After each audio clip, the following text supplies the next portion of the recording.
Hi everyone, today we will talk about how to fix or how to solve the problem of data on the application of Amazon Shopping.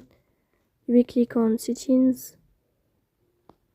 In this page we go to apps, default apps, app settings. In this list we will search about the application of Amazon Shopping. In this page of app info you will click on first stop and you will click OK. Then you will enter to the window of storage.